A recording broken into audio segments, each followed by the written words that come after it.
In this video, my first impressions on the Smith & Wesson Bodyguard 2.0.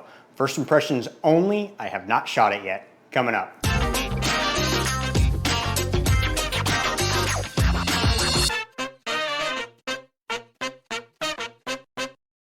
So first things first, just so you know, everything is unloaded. There is no ammo in the area. And YouTube, I am not selling anything. I am not modifying anything. So you may have already seen that recently I got the Smith & Wesson M&P 2.0 Compact Carry Comp. I know that's a mouthful, but it's the 15 round grip with the compensated slide. And I know I haven't gotten to shoot this yet. With my new job, it is really hard to find time to get away and go and do some shooting. So when I got the M&P 2.0, I did want the Bodyguard as well. But after getting the M&P 2.0, it just increased it that much more, and I had to just go out and buy it. So I'm going to try and make this a quick video and go over my first impressions of the Bodyguard 2.0. Now, just like my other first impressions videos, I have not shot this yet, and that's why it's called First Impressions. So first thing that I notice, obviously, that many of you do, is very small. Now, my hands are not very big, which allows me to get pretty much a full grip on the Bodyguard 2.0. There is maybe not even a quarter of my pinky hanging off the bottom, which isn't even noticeable because the important part of my pinky is on the grip. And that's with the flush mag. If I put the 13 round magazine in it and it extends it even more, you can see how much past my pinky that magazine sits.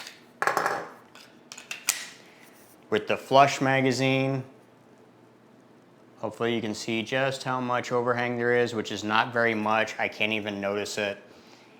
And it feels really good in my hand. This undercut is really high and just allows me to get up in there really well. The texturing on it, front and back, is slightly more aggressive than the sides. The sides are a little bit smoother, but it is there. I can definitely feel it with the tips of my fingers. And this is what would be rubbing up against you the most if you were to, like, inside the waistband conceal it or something like that. This would be rubbing up against you, and I can understand why it would be just a little bit less textured. It does not have any interchangeable back straps or anything like that to change out the size of the grip. I'm okay with that. It is very comfortable to me as far as holding it. So one of my gripes on the M&P 2.0 was there's no texturing right here for you to be able to have a good spot to rest your trigger finger or your support thumb.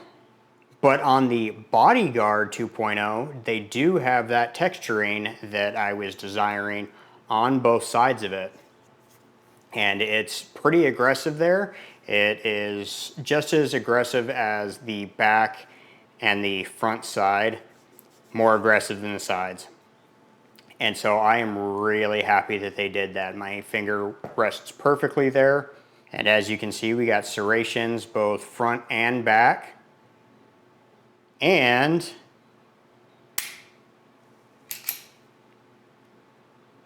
we get a reset. I can feel it and I can hear it. Again, that was another one of my gripes with the M&P 2.0, that there was pretty much no reset.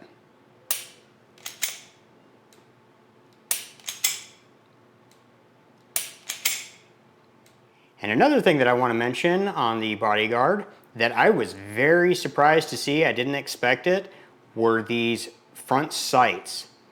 I'm trying to pick it up in the camera, hopefully you can see it. It's got like an orange dot, but it's also tritium. As far as things that it comes with a flush fit 10 round magazine and a slightly extended 12 round magazine. And there is one other important thing that I do want to mention in this video. I've been called out on it on my Smith & Wesson FPC first impressions. This lever over here on the side is called a slide stop. It does not refer to it as a slide release in the instructions. So that means, I just want to keep everybody safe out there and make sure that you're staying legal, that you are never, ever, ever allowed to drop the slide with that, because it is called a slide stop, not a slide release. I just wanted to address that out there because of the trolls that left comments in my first impressions video on the FPC when I called it a bolt release and it's only a bolt catch. They called me stupid when in reality they're probably dumber than I am. But just want to make sure that you are using this properly. Now, I did not buy the Bodyguard 2.0 with the intentions of carrying it. It's just a funsies gun, just like the M&P 2.0. I didn't buy that for the intention to carry it as an EDC. That spot is still held by my P365, and it's not going to be dethroned anytime soon. Now, in between these two lies the Shield Plus.